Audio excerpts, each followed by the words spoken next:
Realize your Christ-Immortality. Extracts from lectures by Paramahansa Yogananda in 1930. On the screen of time, a drama of life is being enacted in the Monday movie mansion. The cosmic motion picture director has been projecting on the screen the many and varied pictures of ancient, medieval, and modern times. He films pictures of war, famine, poverty, tragedy, comedy, good and evil, to keep the audience entertained throughout eternity. The appetite of entertainment in loving minds being enormous, the cosmic movie director is trying to film and play an omnibus of pictures. This earth is meant to be a place of mirth, a temporary pleasure house for immortals. Because we forget this and become identified with earthly drama, we suffer. We must remember that our real home is in the mansion of changeless, ever-new, blissful, omnipresent immortality. Unwise souls who play truant and get intoxicated with mundane desires and delusions want to dally in the earthly movie house, experiencing the excitement of pleasure and pain, health and disease, life and death. Creation came into being through a desireless desire of spirit. The Lord was one and alone with no one to enjoy his joy. So he wished to express his bliss through many. He sent on earth immortals, individualized images of himself, to watch the short, ever-changing dramas of life and death. Contrarily, while the immortals were enjoying their individuality, they fell into the trap of duality. Through identification with the characters in this earthly movie, the godly immortal souls succumbed to the disease of delusion, the mortal consciousness of change. As one wealthy prince thought himself a poor, miserable beggar when he was drunk in the slums, so immortals imagined themselves to be sick or well, alive or dead, happy or miserable when intoxicated with the delusion of change in the mortal show of this earth. I would prefer even to be bored with my immortality rather than undergo the nightmare of earthly dream death from a malignant disease. Unwise immortals, while playing in the tragedy on earth, identify themselves with that temporary role, taking it too seriously. They begin to moan if they have to play that they are dying in poverty. If an immortal faints, thinking he is dying from a gunshot wound that was only a dream injury in a dream play, then he is foolish. Befuddled immortals inflict on themselves so many ridiculous mental tortures. Some rich men dying with nervous breakdown dreams say, "If only I could live on this earth with a healthy body, I would be glad to live without a penny." So they reincarnate as healthy men, but without money. Then they struggle and struggle for money, and when they are dying of starvation, they say, "If only I had health and money, how happy I would be." So they reincarnate with plenty of money and health, but without happiness. On their deathbed, they think, if only I could have happiness, I would forego health and riches. The next time they come back to earth, very happy, but without health or riches, for which they soon realize a need, and so the cycle continues. In this way, immortal souls repeatedly punish themselves, because they can never find on earth complete satisfaction. To die of a broken heart and enter the grave with desires that were unfulfilled by seeing or playing in this earthly movie house is extremely foolish. For this earthly drama could never afford the perfect happiness of spirit.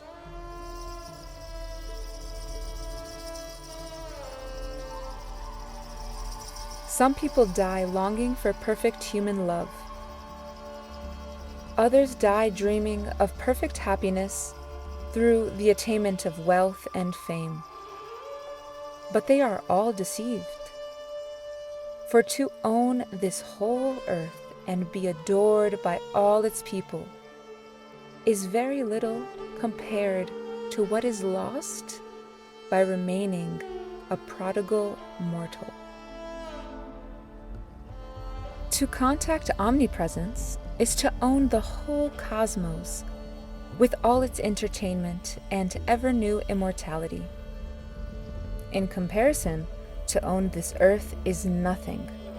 It would be fraught with sorrows, and at the time of death, the delusion of its being wrested away from you would torture the soul.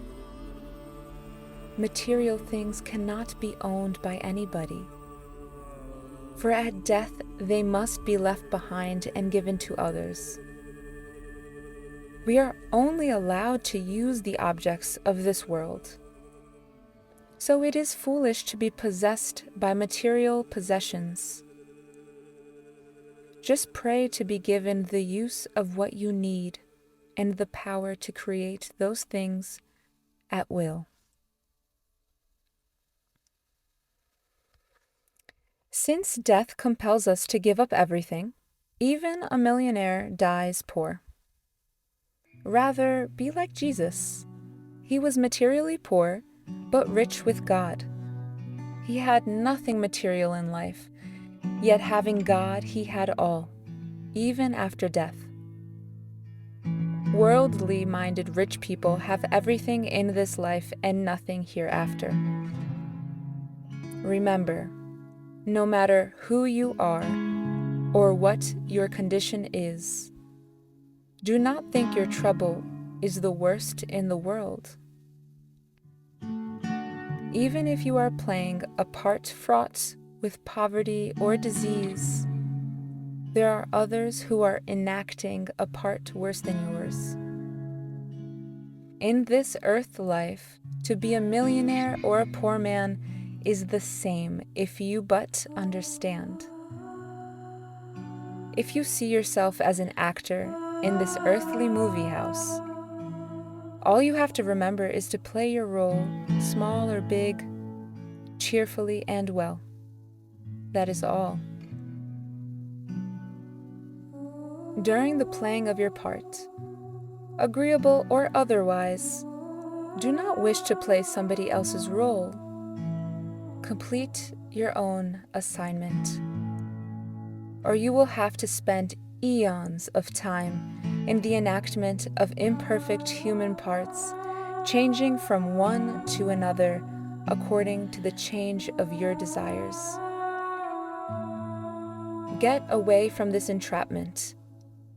The only way to foil disappointments of will owe the wisp prosperity, fame, and earthly happiness is not to feel sorry when you are denied what you think you want. Of course, you will say, our desires are conditioned by our needs. We want food because hunger was given to us. I admit that. But I am talking of a greater freedom in mind and soul. When you attain that, not even tattered robes or death by starvation can produce inwardly an iota of unhappiness.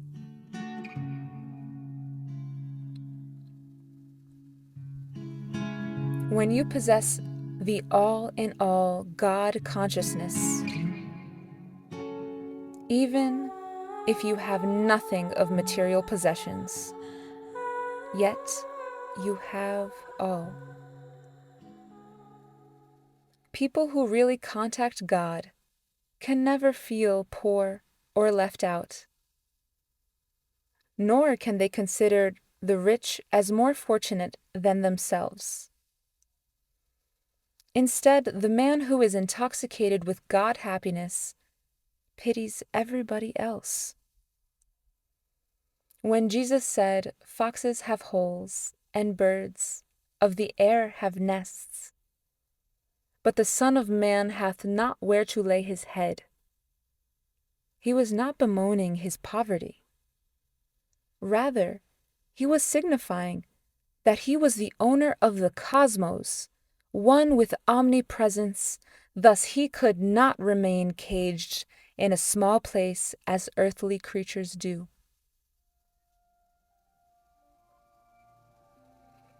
Jesus had no bank account, nor did he exhort people to demonstrate prosperity first, as some modern religious organizations do, teaching their members to pray to God or to go into the silence with both eyes fixed on the granting of material desires.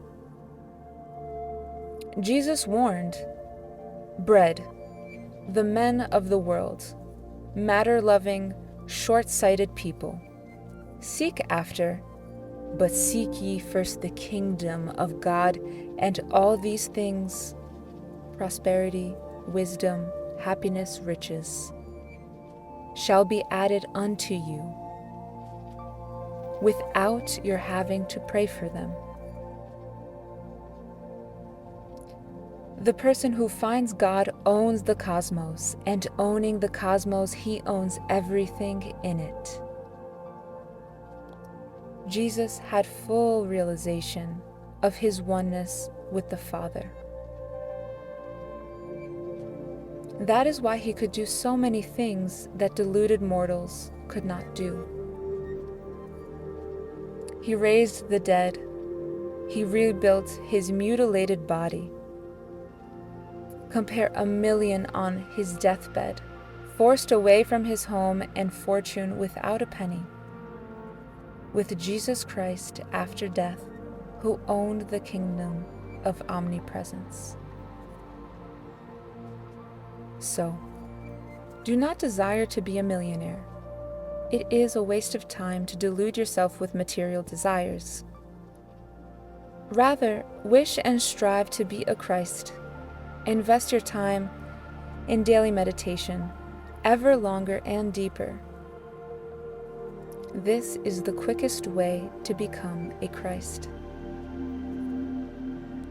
What of it, even if you become a millionaire?